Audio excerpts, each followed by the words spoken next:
我喺嗰度租咗一個單位啦。嗰棟樓咧就5層高，我咧就住喺5樓頂樓，有個陽台嘅，我好鍾意嗰個陽台，露天啊，係。咁咧1樓咧就住緊屋主嘅爸爸同埋照顧佢嘅保姆啊。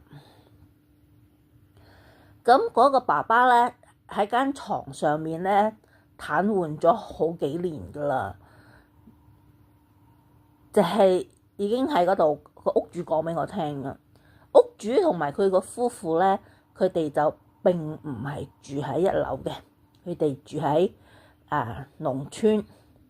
嗰棟樓咧純粹係佢哋用嚟租出去賺租金嘅。咁我搬咗入去，真係幾日到㗎咋，一個星期都唔知有冇。有日朝早咧，咁我就落樓去街市買餸啦。咁我落到1樓咧，就發覺1樓嗰個有病爸爸，佢棟大門係打開嘅，但係四周圍咧就係冇人嘅。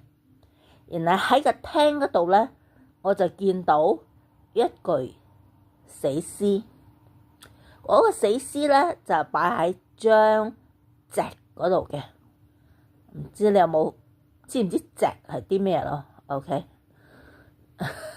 即係差唔多等於係古代嘅嗰啲床單咁啦，係用啲竹做嘅，編織成用嚟擺喺間床上面嘅，叫做席啦，係都係一樣幾古老嘅產物嚟㗎。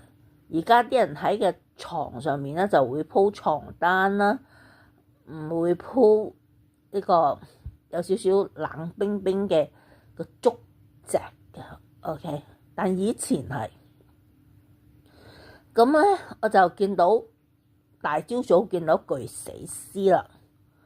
咁我當其時嘅心情咧係唔驚嘅，一啲都唔驚。我自己都好意外，原來自己見到死屍係唔驚嘅。